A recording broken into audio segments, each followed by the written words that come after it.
Muy buenos días, el Señor le bendiga. Usted que está viendo ahora esto en el canal de YouTube, Profeta Denis Paniagua, y a todos los que estamos acá en persona, físicamente. Si usted ve esto en algún momento, en una repetición o algo, dele like, dele me gusta, por favor suscríbase al canal y que sea de bendición para muchos y que podamos aprender juntos de las cosas que Dios está revelando en estos tiempos para nosotros. Hoy continuamos con las perversiones. Una vez más, como refuerzo, perversión significa todo aquello que se tuerce de su dirección, de su diseño, de su camino original. Un camino recto, una vez que se tuerce, es un camino pervertido.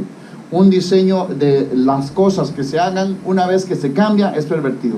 Un arquitecto hace un plano y alguien llega y lo modifica sin consultarle, lo pervierte y lo tuerce, de repente el edificio sale mal y se cae, se derrumba, fue porque hubo una perversión en el diseño original. Sin embargo, en nuestra vida nos enseñan las tinieblas, por decirlo así, a que eso es bueno, a que hay que aceptarlo y que es tolerante. Dios nos dice todo lo contrario, y para eso Él nos enseña, para identificarlo, para poder romper y cortar estas maldiciones. Así como lo que estuvimos estudiando semanas anteriores, las perversiones tienen que ver con las maldiciones, pero la diferencia es que las maldiciones, la mayoría son por herencia, las perversiones son por decisión. Entonces, como la decisión nuestra, que se llama libre albedrío, Dios la permite para que nosotros tengamos la capacidad de decidir. Entre más informados estemos y más llenos del Espíritu de Dios, a través de su comunión, intuición y revelación, viene a nosotros la sabiduría para no caer en ellas. Hoy vamos a hablar de una de las perversiones más difíciles. Literalmente, desde un bebé hasta la persona más grande en edad tiene este problema cuando aún no la ha renunciado, cuando aún no la ha roto. Y aunque muchas veces se ha roto, es constante, porque es muy fuerte, es un vínculo muy fuerte que está ligado a la humanidad y sobre todo el libre albedrío, y se llama la perversión de conducta. La conducta es aquello que define cómo soy yo, no quién soy, sino cómo soy. Por ejemplo, yo puedo ser una persona millonaria económicamente y tener una conducta pésima. Yo puedo ser una persona de muy escasos recursos y tener una conducta excelente. Yo puedo ser alguien medianamente económicamente, digámoslo así, o socialmente estable, y puedo tener una conducta más o menos. ¿Qué significa esto? Más o menos, o relativamente estable, o mala, o buena. Mi conducta es el cómo me comporto. Y no solamente se trata de cómo me comporto en público, sino cómo me comporto en lo íntimo y cómo me comporto en lo privado. Y hay tres cosas muy distintas: público, privado e íntimo. Y vamos a diferenciarlas porque es muy necesario. La misma palabra de Dios nos hace comprender que Él trata con nosotros en lo íntimo, nos corrige y enseña en lo privado, para exhibirnos en lo público. Esos son los tres niveles. Entonces, la conducta tiene esas tres áreas también. Por ejemplo, yo puedo estar públicamente en un lugar y si mi conducta es correcta, refleja mucho de cómo es mi privacidad. Sin embargo, una persona con la conducta pervertida puede ser un gran hipócrita, un gran falso, como dicen, como una gran concha, con una gran cáscara, con un gran caparazón, con una gran capa de mentira, y ser uno en público y otro en privado. Mucho pasa, por ejemplo, con los matrimonios. En la casa es una cosa y en la calle es otra. Como dice un dicho nicaragüense, luz de noche, no, ¿cómo es? Candil. Candil de la calle, oscuridad en su casa. Significa que en un lugar se comporta agresiva o agresivo, violento, maldiciente, con palabras que lastiman, con palabras vulgares, en público es una santa paloma. O viceversa, puede ser que en público tenga una actitud, le pasa mucho a los jóvenes, y de que es un relajo, de que anda en el puro fiestón, en el bacanal, en la mera pachanga, en la mera fiesta, para otros países diferentes palabras, que anda en el puro party. ¿Y qué? Y resulta que en realidad no es así, solamente quiere impresionar a sus amigos haciendo creer que es una persona fiestera. Pareciera que no tiene lógica, pero hay personas que así les pasa. Entonces la conducta tiene que ver con cómo yo me comporto, pero de una manera integral. Vamos a hablar de la parte pública. La parte pública es aquello que se ve al público, valga la redundancia, públicamente. Pablo públicamente era un perseguidor de cristianos, un perseguidor de aquellos que seguían a Cristo. Sin embargo, internamente, a nivel privado, Pablo tenía la convicción segura y certera de que él estaba haciendo lo correcto. Sin embargo, a un nivel íntimo, Dios se le revela a Pablo. Aquí vamos a ver un escenario bien interesante. Dice la palabra de Dios en el Nuevo Testamento que él viene en un caballo y que de repente es tirado al suelo porque cayó cegado por una luz. Públicamente las personas vieron que él cae, pero Pablo empieza a decir ahora que él escucha una voz y él literalmente les pregunta: ¿y ustedes escuchan esa voz? ¿Están viendo lo que yo veo? Nadie más lo ve. Entonces públicamente él cae al suelo. Representa el rompimiento, representa, según la humanidad, la vergüenza, porque qué vergüenza, se cayó, pero representa el tocar fondo. Pero resulta que íntimamente él está sufriendo una experiencia, viviendo una experiencia que los demás no pueden percibir. Pero a nivel privado, él recibe instrucciones, porque en otro lugar recibe un profeta, que en ese momento ni siquiera se llama profeta, pero habla de un hombre que se llama Ananías, que le dice el Señor a él: ve y ahora ora por Pablo. Un Pablo por el que minutos antes, semanas antes, años antes, ni siquiera se habría atrevido a cruzárselo en la calle, porque lo mataba, porque era un perseguidor de gente como él. Pero ¿qué pasa? Aquí vemos los tres escenarios. Públicamente Pablo cae, es ciego, y no saben los demás qué pasa, solo ven caerse. Y él empieza a hablar con alguien que no están viendo, y él escucha una voz y ve a un Jesús que los demás no ven. Íntimamente y en manera privada, un profeta recibe una instrucción.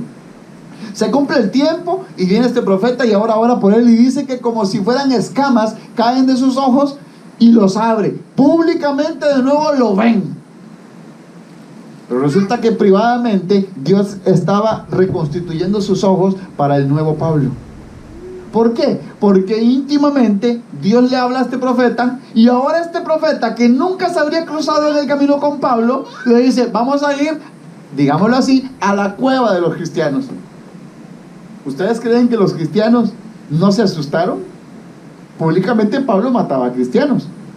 Privadamente Pablo creía que lo hacía porque lo hacía bien, pero íntimamente había recibido un nuevo diseño. Ahora este hombre, que es este Ananías, que ora por él, que representa lo profético, lleva a Pablo y le dice a todos: hey, tranquilos. Es como si Pablo le hubiera dicho: hey, ellos no van a dejar que yo entre ahí. Pero este profeta les dice a todos: hey, yo lo conozco y ha cambiado. ¿Por qué dice lo conozco? Porque privadamente compartió con Pablo lo que visionalmente, íntimamente cumplió. Notemos acá algo, que de las tres, lo público es lo menos relevante. Qué curioso, ¿no? Para el mundo lo público es lo más importante, para Dios lo público es como lo menos, es pasajero. Tal vez en la edad de la adolescencia, de la juventud, aún en la época universitaria, en la escuela, en la primaria, es muy importante para las personas el que digan de cómo se ve, de cómo luce. Ah, me salió un barrito. ¿Han visto eso? Es toda una escena de película.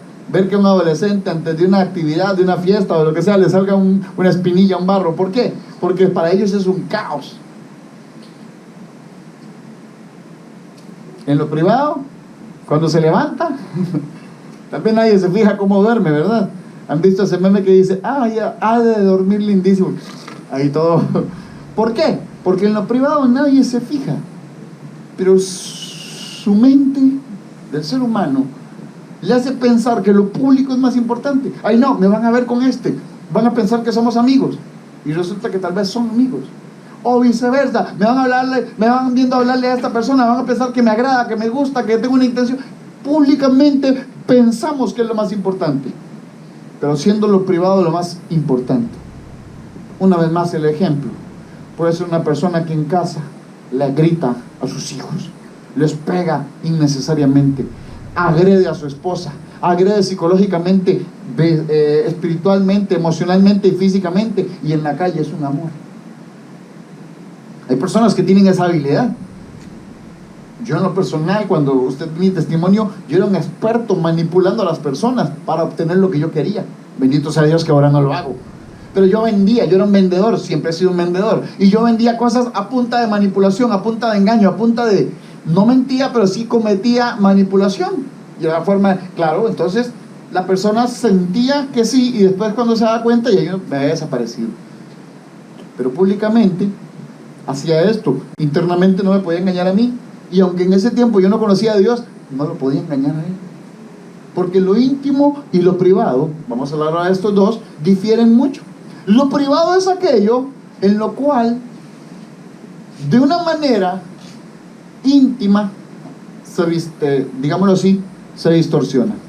Por ejemplo, privadamente, a mí me puede llamar mi jefe. Venga acá, vamos a hablar a manera privada. El resto de las personas que trabajan con usted no se va a dar cuenta de esto, pero mire, le quiero llamar la atención acá porque si usted no cambia, públicamente lo voy a tener que despedir. O privadamente, el pastor puede llamar a una oveja y decirle, mire, después del culto quiero que hablemos en privado. ¿Ven ese concepto en privado? Pero un maestro, un pastor, una autoridad no habla conmigo en intimidad. ¿Con quién se habla en intimidad? Solo con 3 niveles de relación. Se puede hablar en intimidad con mi pareja, se puede hablar en intimidad con mi familia, o se puede hablar en intimidad con Dios.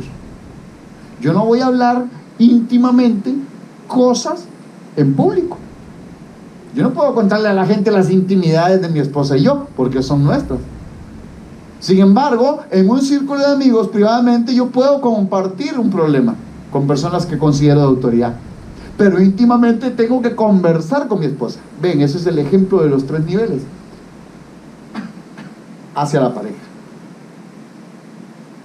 Hacia la familia. Públicamente a mí me pueden ver con mi familia, comiendo un día en un restaurante. Privadamente yo le puedo decir a mis hijos, a mi esposa, a mi familia, hey, hoy vamos a salir, pero lo vamos a hacer esta vez porque es una ocasión especial, saben que la situación está difícil, o hoy podemos, y eso es algo privado. En público nos van a ver y van a decir, ah, qué dichosos, andan comiéndose una pizza, andan comiendo pollo, andan comiendo acá. Pero íntimamente, solo a mi núcleo principal les puedo decir, hey, vamos a hacerlo, pero es por esta vez. Porque significa confianza, significa intimidad. Y por último, espiritualmente, públicamente, decía Kathryn Kuhlman, esa media hora que ven de administración y de poder implica el montón de horas previas que privadamente yo estuve orando, pero que íntimamente, el tercer nivel, yo estuve en comunión con papá.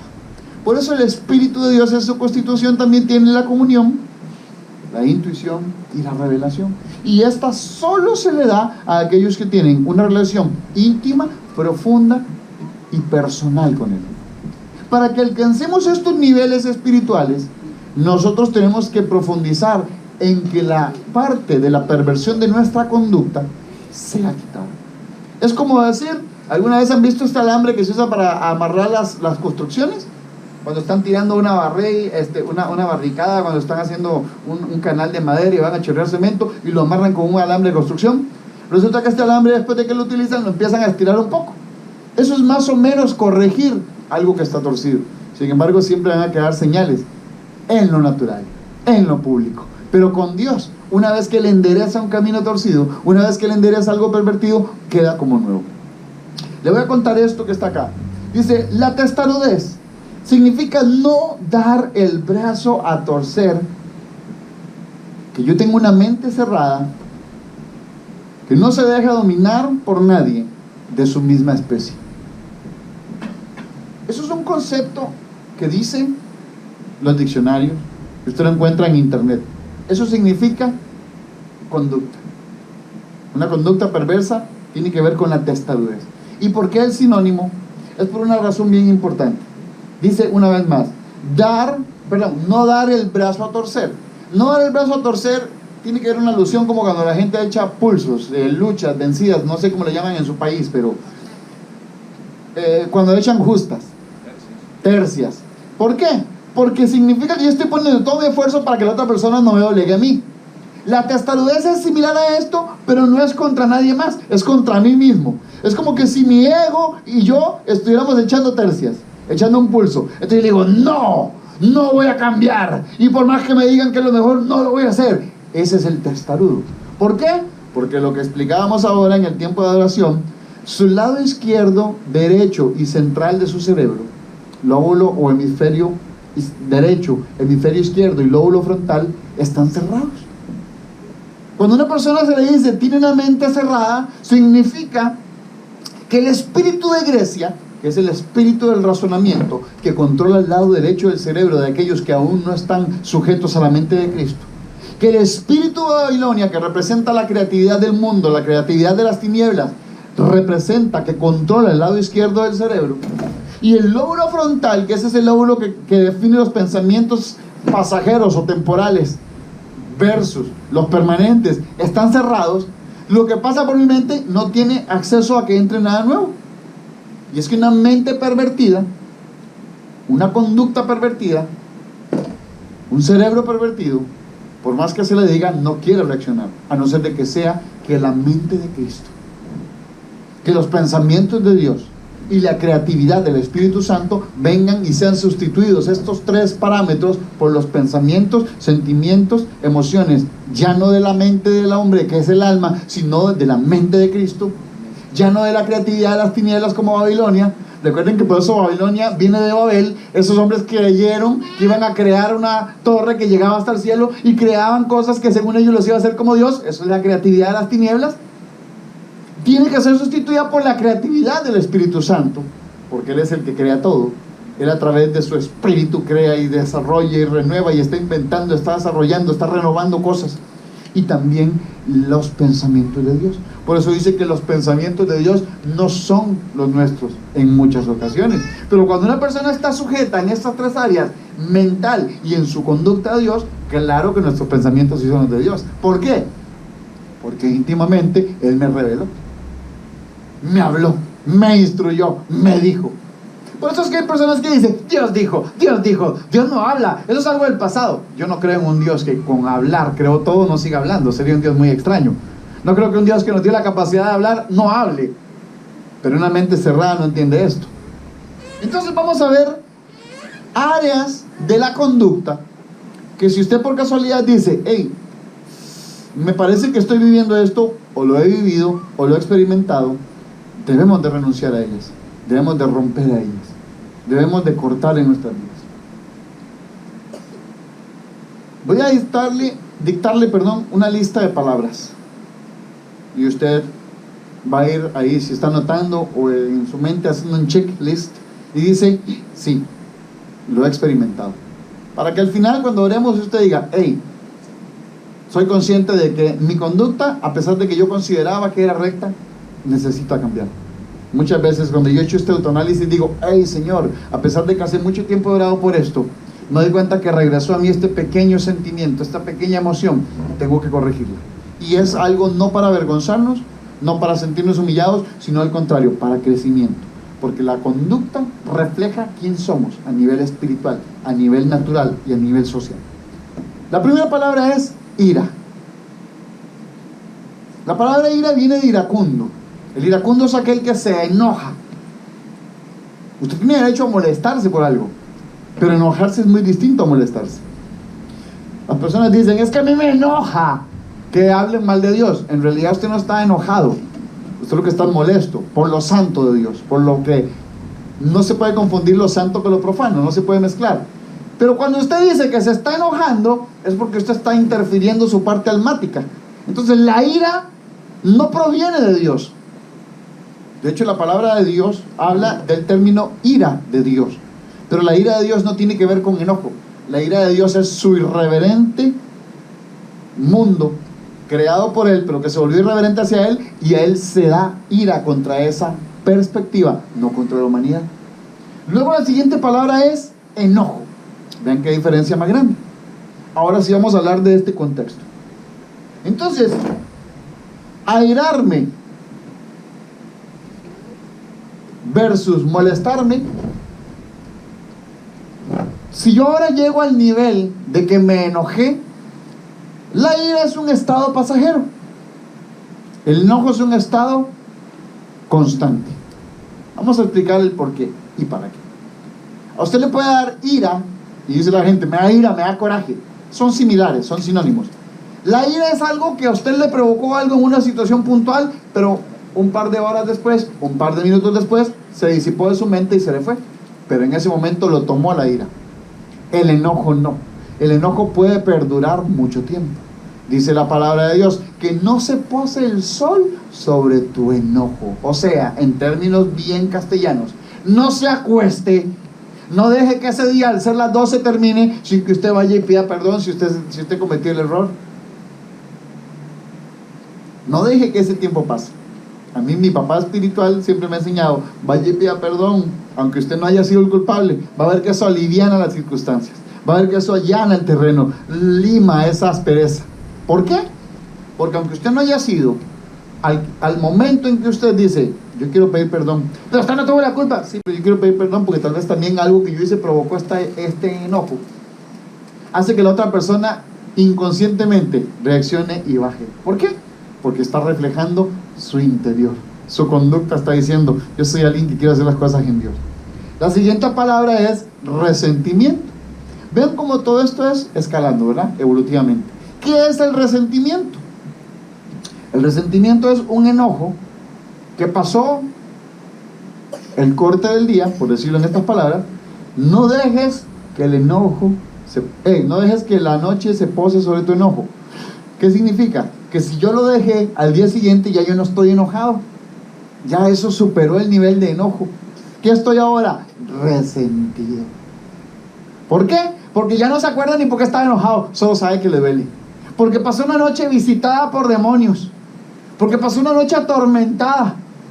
Yo no sé a usted, pero yo recuerdo que en algún momento de mi vida, sin conocer de Dios y aún conociendo de Dios, cuando yo me acostaba enojado con alguien o con mi esposa, en esa ignorancia aún de ese momento, yo recuerdo que uno hasta sueños tiene una incomodidad, le cuesta dormir, se despierta cada rato. ¿Por qué?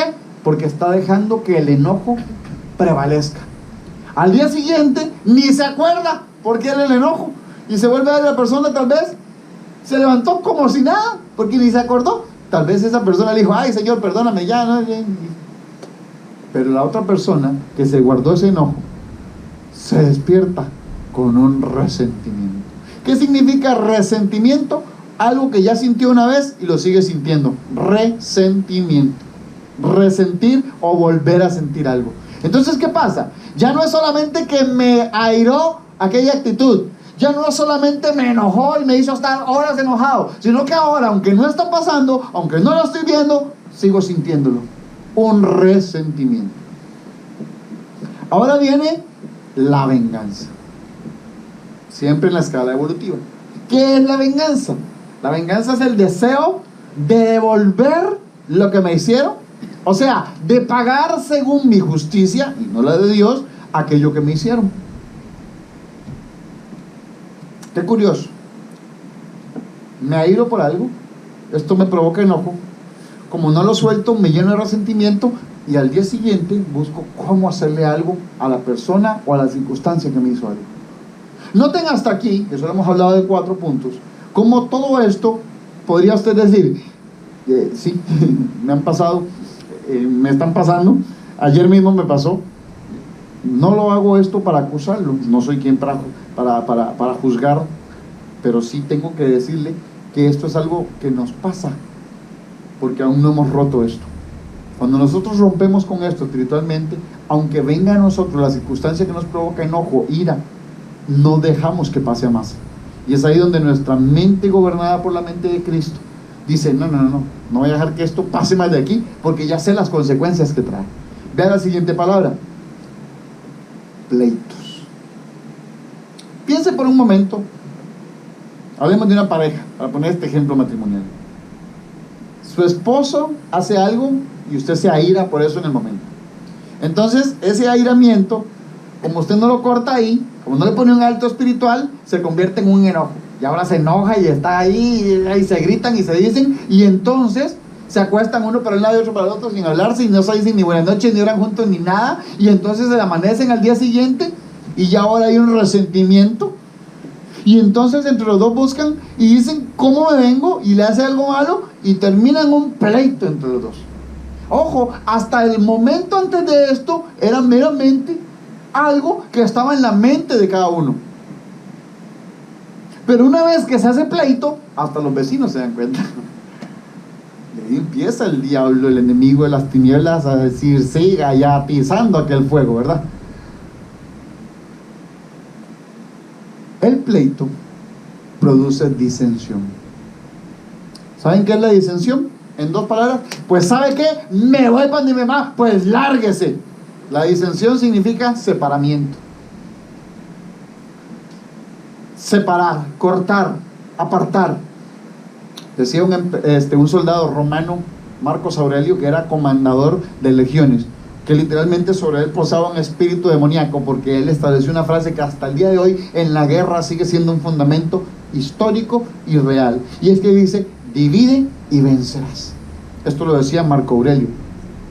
Divide y vencerás. O sea, ponga a los enemigos suyos a pelear entre ellos y los va a vencer. ¿Por qué le digo que es del diablo? Porque el enemigo fue el que hizo esto en el cielo. Dividió a los ángeles en su criterio contra Dios, y según él iba a vencer. Claro está que miren, es un diseño pisoteado por las poderosas piernas de Dios, porque ni siquiera amerita que suba de ahí. Sin embargo, el enemigo, el que cree esto, lo hace pensar que está ganando. Porque hay personas que piensan que en un pleito, en una división, en un divorcio, alguien ganó, ambos perdieron. Porque la disensión provoca separamiento. Separamiento en la familia, separamiento en la relación, separamiento de Dios. Porque hay gente que se termina divorciando de su pareja y parece que también se divorció de Dios. ¿Qué pasa una vez que hay disensión? Vienen los chismes. Sinónimo de chisme, que ya lo habíamos estudiado en un estudio anterior, valga la redundancia: murmuración. ¿Qué significa chisme o qué significa murmurar? Murmurar significa hablar del ausente. O sea, vamos a hablar ahorita aquí de mi esposa Glenda, porque en este momento no está atendiendo a los niños. Entonces, mire, yo les voy a contar. Eso es la murmuración, el chisme. El chisme es llegar donde la vecina y mire, le voy a contar lo que vi, porque viera que estaba allá y le tiró un plato y le gritó y le dijo que se fuera y el otro le dijo que se iba. Esa murmuración, ese chisme, hermanos, amados hijos del Señor, eso solamente es como si usted abriera un cucarachero, como si desbaratara ahí un hormiguero. Lo único que produce son, no sé si esta palabra es correcta, pero recuerdo que en mi casa se usaba, borbollones. O sea, brota el demoniero cuando usted empieza a provocar el chisme, cuando usted empieza a provocar la murmuración. ¿Por qué? Porque usted no está consciente de lo que porta la otra persona a la que usted le está contando. Si sobre la otra persona, aunque sea su más íntima amiga, su más íntimo amigo, su hermano, su propio papá, usted no lo hace en prudencia en Dios. Una cosa es que usted diga: vengo a hablar con mi papá para que me aconseje. En primer lugar deberían decir: vamos a orar al Señor para que Él tome el control. Ah, no, el chisme usted no crea que vaya. Vamos a orar en el nombre de Jesús para contarte un chisme que está pero caliente. ¿Verdad que no? Están así, un puro cuchicuchi, un puro secreto. Es que bien. El chisme provoca, alborota demonios, hordas de demonios. Por eso Beelzebú, reprendido sea, se le llama el señor de las moscas. Y Beelzebú estaba en medio de todas las circunstancias que provocaban separación de Dios. ¿Qué son las moscas? Bueno, las moscas son el producto de la pudrición, de lo malo, de lo que está hediondo, de lo que está tirado ahí, de lo cochino, de lo sucio. Y ese es el equivalente, el sinónimo de la murmuración, del chisme. Ahora viene la siguiente palabra, que provoca como resultado de todas las anteriores: los celos. ¿Sabe qué? Hay personas celosas, dicen que son celosas y no saben por qué. Le voy a dar una pequeña respuesta.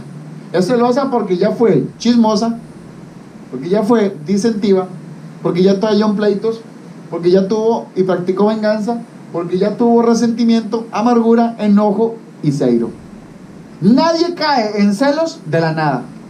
La persona que cae en celos es porque ya vivió todo esto. Por eso le digo, si usted en esta lista va diciendo: hey, ya yo estoy por aquí, hay que analizar qué pasó detrás. ¿Por qué es celosa? Porque los chismes que le contaron le hicieron ver que cuando se enojó y cuando practicó venganza, cada una de esas conecta, porque nadie puede caer y decir, ahora de la nada soy celoso. No cae, hay una continuidad.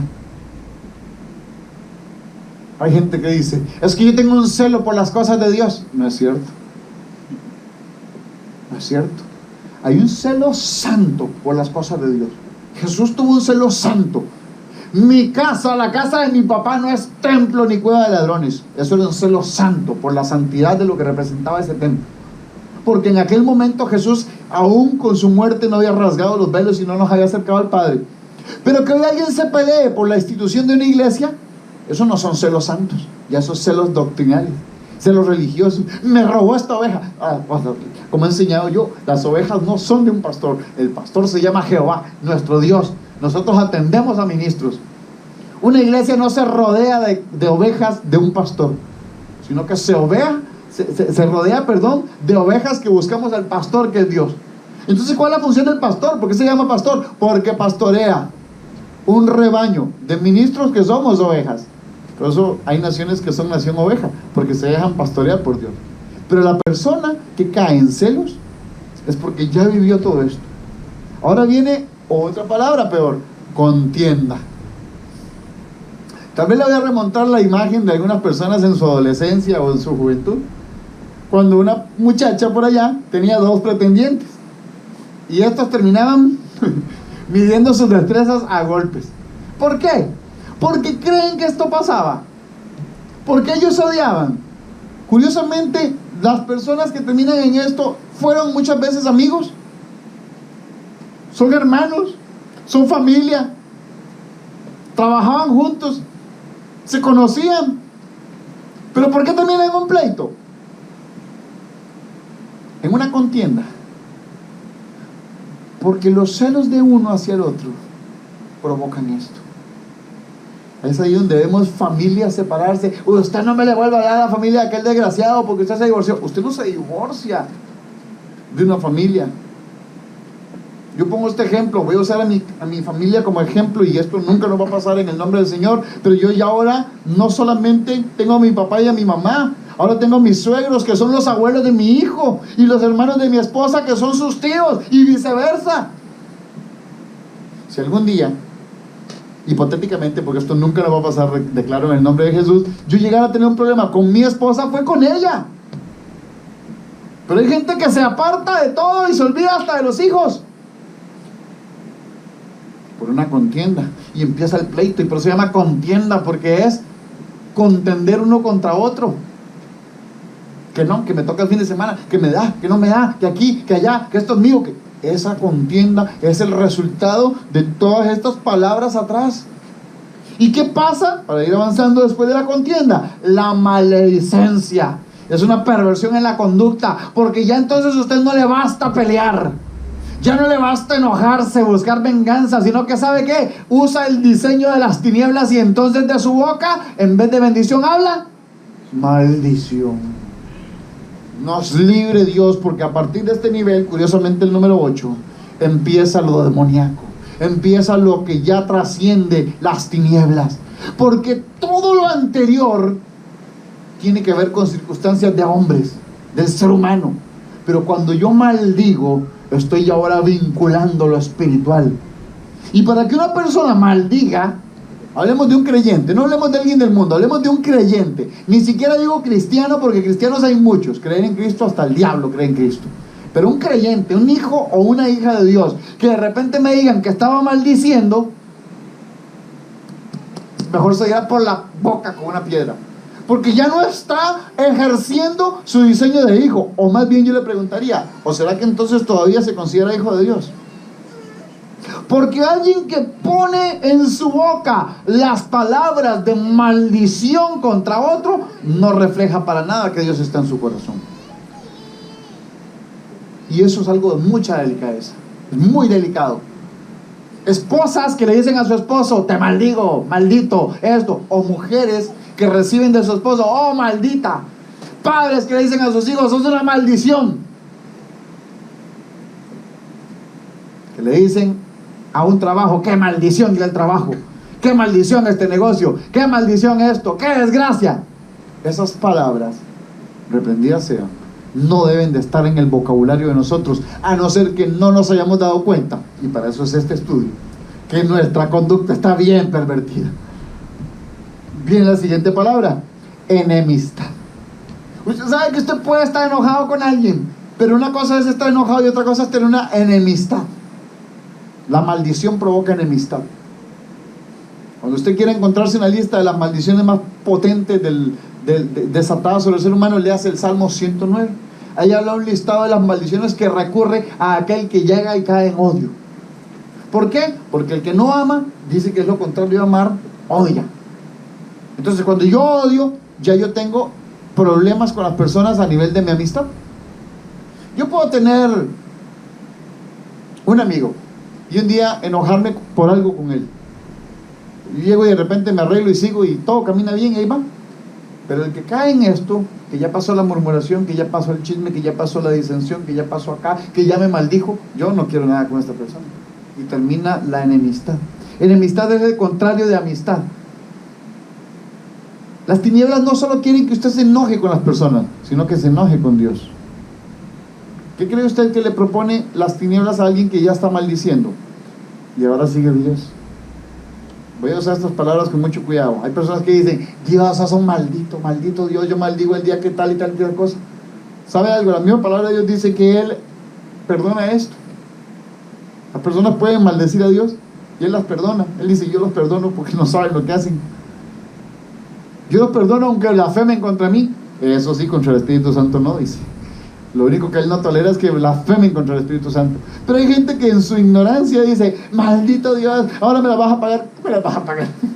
Es como que una hormiga le dijera a una manada de elefantes: me la van a pagar. Imposible. Pero en la mente humana, por eso es la conducta, está ese pensamiento raro. La enemistad produce envidia. La envidia es un nivel más alto que la codicia, que la avaricia. La envidia es no desear lo que el otro tiene, sino que la envidia es que el otro no tenga lo que tiene. Y eso es grave, seguro. El envidioso no le dice: ay, qué linda esa camisa que andas. No lo estoy diciendo porque yo quisiera tener la misma, no, porque yo no quiero que usted la tenga, porque la tiene usted, la debería tener yo me la merezco, a mí se me vería mejor. Ese es el envidioso. El avaro dice: uy, yo quiero la camisa que usted tiene para tener yo dos, pero la puede comprar. El envidioso la quiere para que usted no la tenga. El envidioso le dice: ay, ese negocio que él tiene no se lo merece, ese trabajo que tiene no se lo merece, esa esposa que tiene no se la merece, ese esposo no se lo merece, y lo quiere. La envidia produce homicidios. El rey David envidiaba a la esposa de un hombre solo porque un día la vio bañarse. Y vea que lo que le acabo de decir, la envidia es tan real como esto. La vio, la deseó, pero no le bastó con decir: bueno, soy el rey, se acuesta conmigo una noche y punto, y que siga con su esposo. Eso hubiera sido avaro, codicioso. No, tuvo la envidia de decir: él no la va a tener, la voy a tener ahora solo yo, y mandó matar al esposo. La envidia produce homicidio. El homicidio produce herejía. ¿Qué es la herejía? La herejía es todo lo que apostáticamente se levanta contra Dios. ¿Ustedes creen que aunque David era malo, dice la palabra que tenía un corazón recto delante del Señor, en ese momento, por más que Dios lo amaba, le dijo: bueno, te perdono esta, pero tu hijo se muere ahora? El hijo fruto de esa maldición, de ese pecado, de esa envidia que tuviste, ahora muere. Y para remate, no me vas a construir el templo, le dice. Produjo una herejía. La herejía nos invita a apartarnos por completo de lo santo de Dios. Odio. Ya les hablé del odio. Salmo 109. Léalo con calma. La persona que odia, ya en su corazón, mire, a mí alguien que me diga que odia a alguien y me diga que es cristiano, le digo: papá, vaya y arrepiéntase. Madrecita, vaya y busque al Señor, porque usted no puede decirme que es una hija de Dios y que odia a alguien. Es que yo odio a los... decía un personaje de las caricaturas: odio a los pitufos, decía, reprendidos a los pitufos. ¿Por qué? Porque el odio ya es un estado de total amargura en el corazón del ser humano. Y el que desea todo lo malo solamente está odiando. Un corazón que tiene odio no puede compartir en su propio corazón amor por Dios. ¿Por qué? Porque de una misma fuente no pueden brotar, de una misma fuente no pueden brotar dos tipos de agua distintos. El odio produce división, que no es lo mismo que la disensión. La división es lo que produce el odio. El odio en una iglesia produce que una congregación se levante, supuestamente se levantó una iglesia nueva, y qué bendición, y ahí vamos y con todo y en el nombre de Jesús, pero ¿sabe qué? Salieron mal de ahí. Si un día usted lo llama al Señor y le dice, sal de esta iglesia y levanta una iglesia, es porque Dios lo está llamando y usted lo va a hacer en amor, y va a ir donde su pastor y le va a decir, pastor, bendígame, voy a levantar una iglesia, Dios me llamó, perfecto, y este pastor lo va a bendecir. Pero ya que usted salga y tras de eso anda robándose ovejas, porque esas sí son ovejas, esa iglesia verán el fruto que produce, porque hay una división. Ese divisionismo produce maldición. Luego vienen los vicios. ¿Qué es el vicio? No pensemos solamente en estos vicios como el licor, el fumar. El vicio es todo aquello que yo lo hago como sustitución de la paz. Por ejemplo, un vicio sexual, un vicio de alcohol, un vicio de esto, un vicio del otro. Refleja cómo está mi interior íntimamente. Una persona que no puede soltar una mala palabra es porque tiene el vicio de decirla. ¿Por qué? Porque la usa constantemente. Una persona que no puede soltar el alcohol es porque constantemente lo toma, el cuerpo se lo pide. Los drogadictos dicen que cuando pasa su estado de drogados y están en rehabilitación, las primeras 72 horas son las más difíciles, porque el cuerpo se los exige, se los demanda, y ya después de ahí se empiezan a desintoxicar. Pero cuando una persona está en vicio es porque está en una práctica constante. Entonces las personas que tienen perversiones de conducta significa que constantemente las practican. Luego viene la murmuración, que lo hablamos en el anterior. Una cosa es el chisme con murmuración, y otra cosa es la murmuración cuando ya usted habla mal de alguien. Venga acá, le voy a decir una cosa de esto y esto y esto y esto. Y cuando viene la persona, en la cara no se esconde, se calla, no dice nada. Pereza. Como fruto de todo lo anterior, el diablo trae pereza. Usted dice, pereza. Pereza no es nada.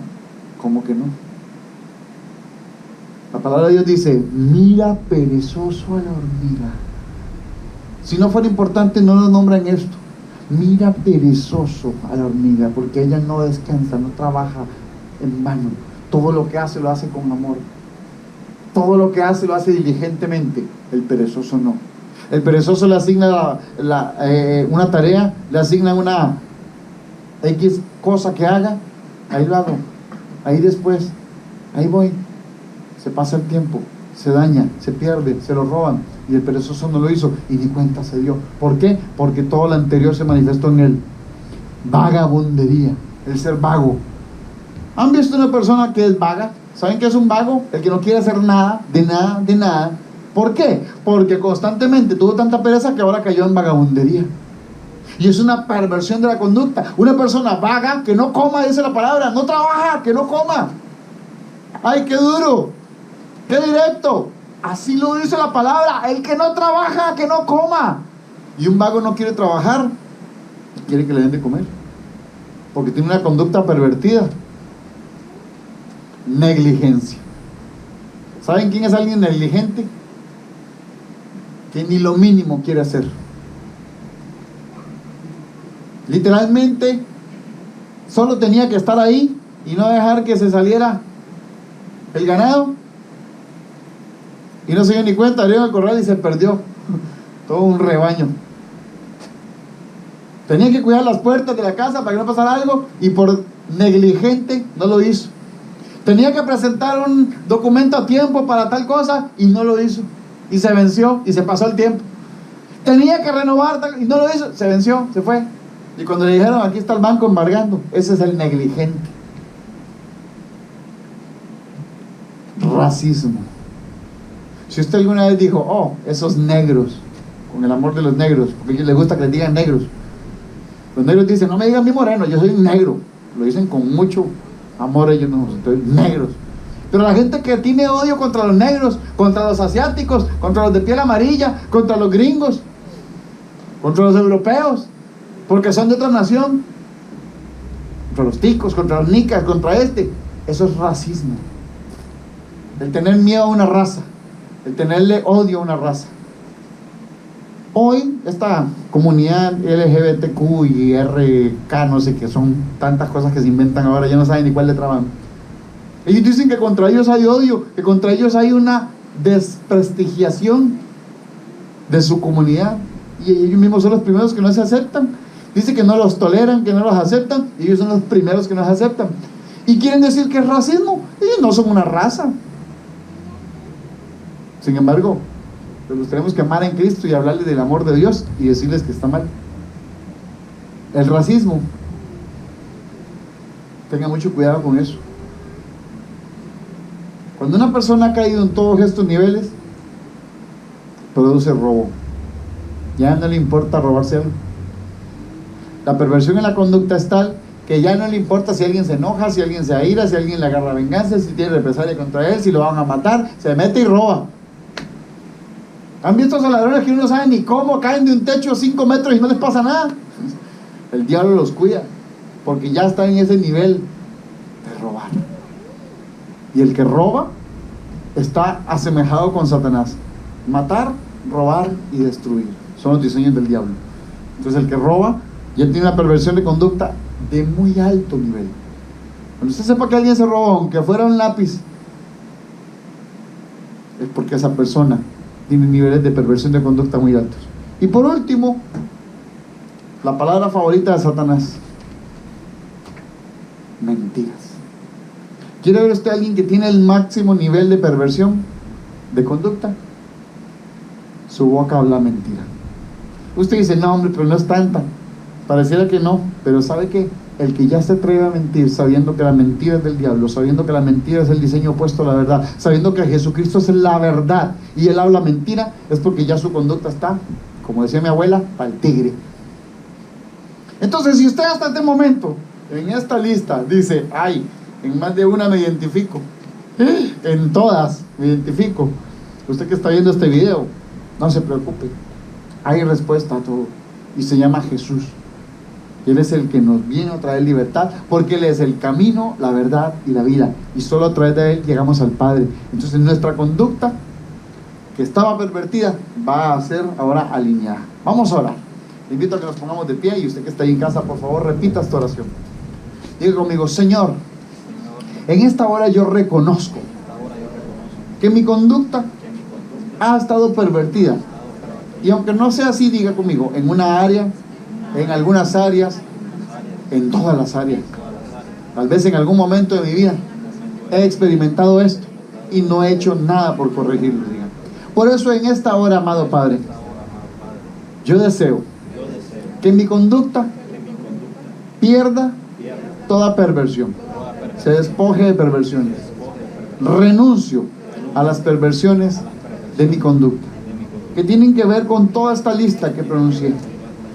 Diga, y como tal, yo confieso estas palabras para que salgan de mí, porque en mi confesión está el poder. Diga, en mi boca está el poder de la vida y de la muerte, de lo bueno y de lo malo, de bendecir y no de maldecir. Entonces diga, yo renuncio a la ira, al enojo, a la amargura, al resentimiento, a la venganza, al pleito, a la disensión, al chisme, a los celos, a las contiendas, a la maldicencia, a la enemistad, a la envidia, al homicidio, a la herejía, al odio, a la división, a los vicios, a las murmuraciones, a la pereza, a la vagabundería, a la negligencia, al racismo, al robar y por último, a la mentira. Diga, todas estas cosas salen de mi mente, salen de mi conducta y es echado fuera ahora, para que se establezca en contra de esos diseños el diseño perfecto de Dios. Diga, que se establece en mí ahora el diseño de que mi conducta es intachable, que mi conducta es irreprochable, que mi conducta es alineada a la conducta de un hijo o de una hija de Dios. Diga, de que mi conducta es la correcta en lo público, en lo privado y en lo íntimo. Renuncio a todos esos demonios que por causa de las perversiones de mi conducta estaban presentes. Y en esta hora se establecen los diseños de Dios de bendición en vez de maldición en favor de mí. En el nombre de Jesús, diga, se implanta este diseño naturalmente, de manera sobrenatural, para que lo espiritual invada lo natural y en mi vida, la conducta mía, diga, sea restablecida a su diseño original, que es la conducta de un hijo o de una hija de Dios. En el nombre de Jesús, amén. Señor les bendiga, nos vemos la próxima semana con una enseñanza más.